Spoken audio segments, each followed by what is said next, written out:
Perkenalkan, saya Fajar Kurniawan, mahasiswa PPG Universitas Negeri Makassar yang akan melaksanakan praktik pembelajaran inovatif dalam kegiatan PPG dalam jabatan kategori 2 tahun 2022 di Universitas Negeri Makassar. Saat ini saya berada di SMP Sidkia Islamic School untuk melaksanakan PPL praktik pembelajaran inovatif.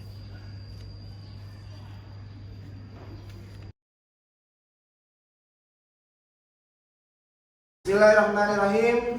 Assalamualaikum warahmatullahi wabarakatuh. Waalaikumsalam warahmatullahi wabarakatuh. Selamat pagi anak-anak. Pagi, Pak. Untuk memulai kegiatan pada pagi hari ini, alangkah baiknya kita berdoa terlebih dahulu ya. Silakan ketua kelasnya untuk dipimpin untuk berdoa. Sebelum kita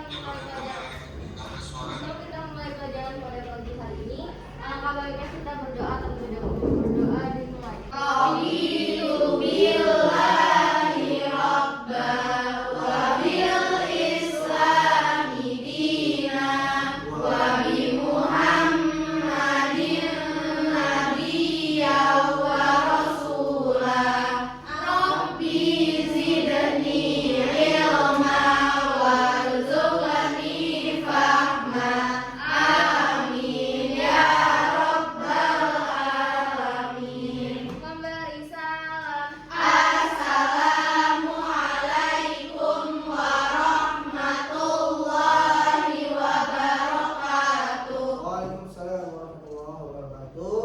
Alhamdulillah kita bertemu kembali bersama Pak Fajar. Sebelum kegiatan dimulai, Bapak mau ngecek juga kehadiran kalian. Apakah hari ini ada yang tidak masuk? Masuk semua. Oke, masuk semua ya. Alhamdulillah kalau masuk semua. Sebelum belajar, pastikan kalian sudah siap untuk belajar. Buku IPS-nya ditaruh di atas meja.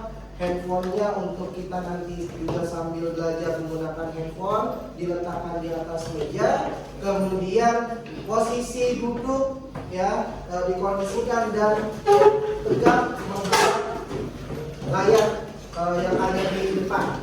Untuk pembelajaran hari ini, kalau sudah baca, kira-kira kita akan membahas apa? Setelah pertemuan kemarin, saluran mobilitas sosial. Manfaat yang kalian akan dapatkan, nanti kalian akan bisa tergambar di pikiran kalian, ya. Kalian untuk menjadi seorang dokter, seorang polisi, atau profesi-profesi lain, bagaimana caranya? Disinilah manfaat daripada pembelajaran ini. Ya, artinya kalian akan tahu ya bagaimana ketika kalian akan menggapai cita-cita dan termotivasi untuk menjalankan aktivitas sehari-hari. Kita ice breaking dulu ya. Oke, kita ice breaking dulu. Ice breakingnya tepuk 1, 2, 3. Oke, tepuk 2. Nah, ayo fokus, bisa. 1, 2, 3, kita mulai pembelajaran kita. Tujuan pembelajaran kita di pertemuan hari ini yang ke-31 ya, itu kalian akan bisa mengidentifikasi saluran mobilitas sosial dengan tepat. Kemudian kalian bisa mendeskripsikan dampak-dampak mobilitas sosial dengan baik, dan kalian nanti akan bisa membuat laporan hasil diskusi terkait saluran mobilitas sosial yang digambarkan dalam suatu kisah nyata berupa tokoh. Begitu ya, untuk tujuan pembelajaran kita pada pagi hari ini. Untuk materi hari ini ya, tadi sudah disampaikan di tujuan pembelajaran juga, bahwasanya materi kita hari ini adalah saluran mobilitas sosial dan dampak-dampak daripada mobilitas sosial itu sendiri. Nah, untuk indikator pencapaiannya, kompetensinya, itu kalian nanti bisa menguraikan saluran mobilitas sosial, kemudian menganalisis dampak daripada mobilitas sosial, kemudian bisa menyajikan laporan hasil diskusi kelompok mengenai saluran-saluran mobilitas sosial. Bapak akan melaksanakan pretest terlebih dahulu ya. Siapkan handphonenya. Kita akan ada pretest sebelum kita melangkah ke pemberian materi oleh Pak Fajar. Silakan. Ini Bapak.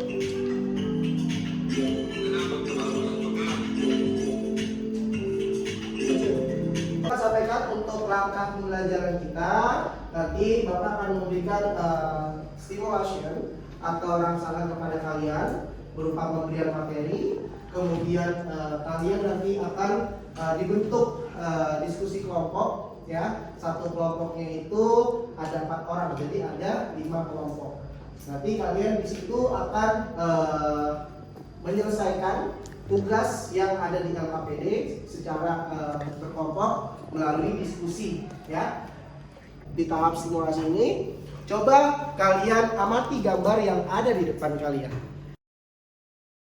Yang sebelah sana partai apa? Partai politik. Oke.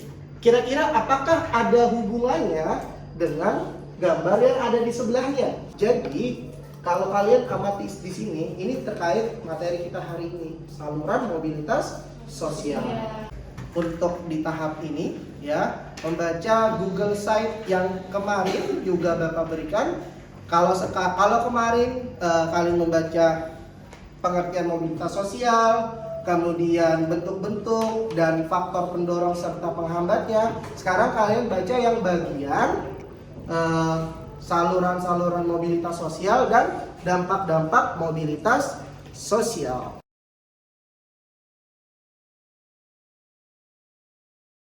Saluran mobilitas sosial ya. Kalau kita berbicara saluran, pernah dong dengar saluran air ya.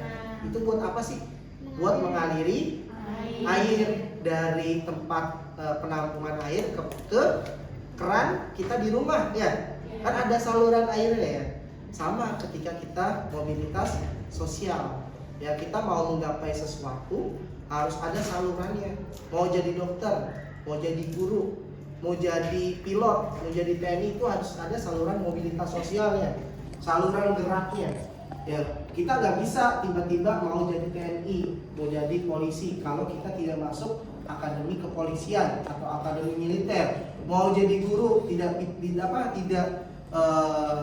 kuliah kependidikan, tidak bisa. Mau jadi dokter tidak masuk fakultas kedokteran, tidak bisa. Nah, itulah yang dinamakan saluran mobilitas sosial. Secara pengertian kita lihat di sini. Saluran mobilitas sosial adalah seseorang atau sekelompok orang yang berhasil mewujudkan proses mobilitas sosial di lingkungan ia bekerja atau dia beraktivitas. Ya, itu saluran mobilitas sosial. Kemudian kita lihat di sini ada bentuk-bentuk mobilitas sosial. Ada apa aja?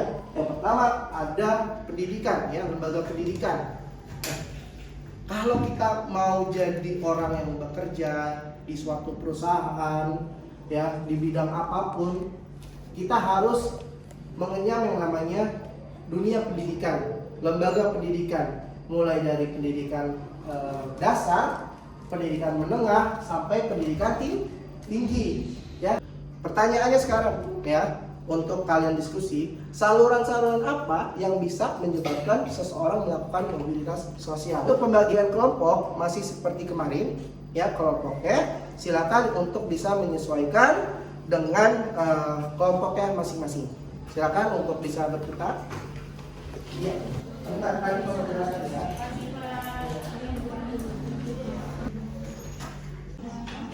Di situ lagi diskusi kita. Ibu Puan Maharani sebelum tidak bekerja dia masuk partai politik.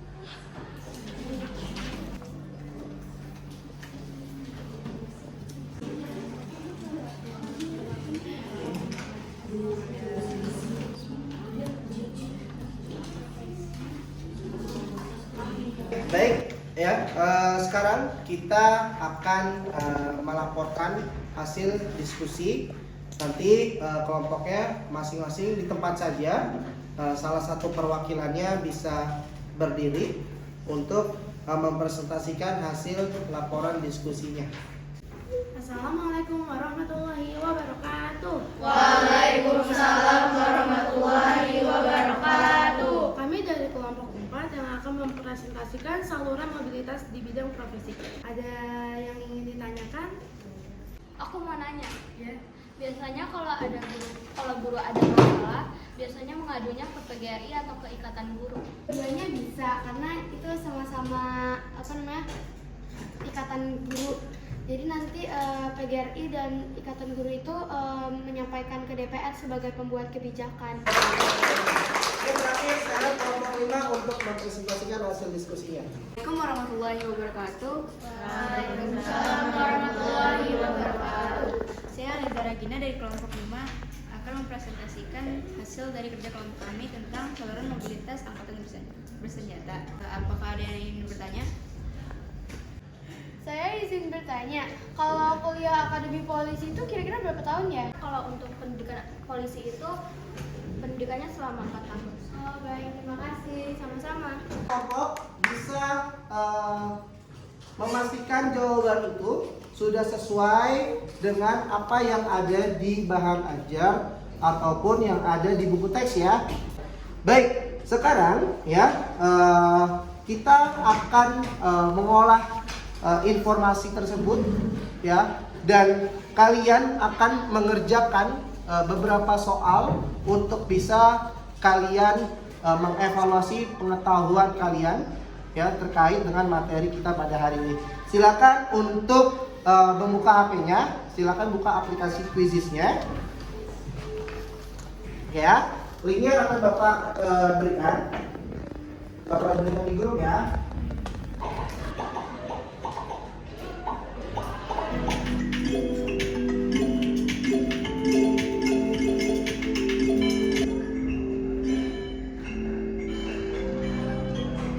Kita akan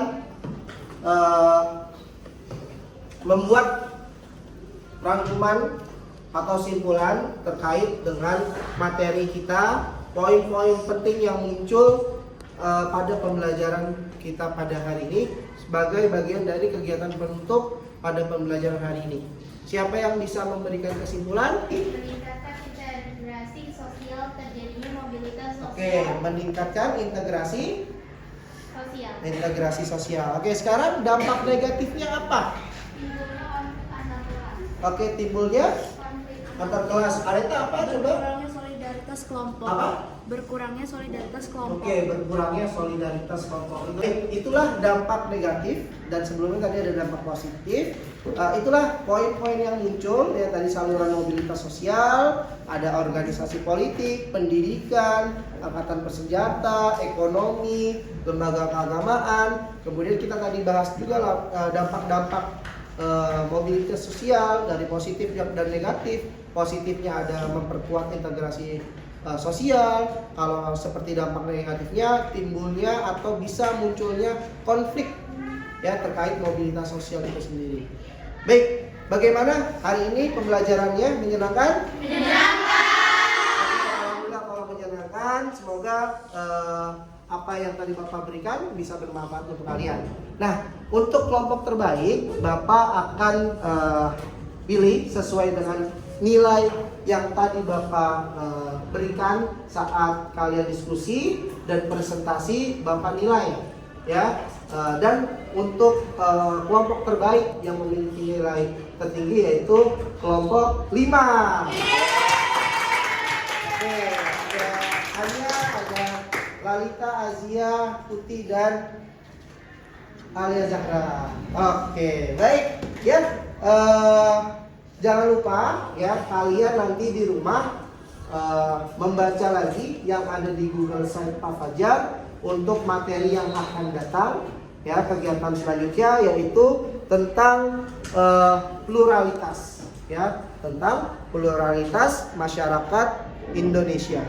Baik, mari kita akhiri sama-sama dengan mengucapkan hamdalah untuk menutup kegiatan kita pada hari ini. Alhamdulillahirabbil alamin. Bapak akhiri pembelajaran kita pada pagi hari ini. Silakan beristirahat. Setelah ini Bapak akhiri. Wassalamualaikum warahmatullahi wabarakatuh.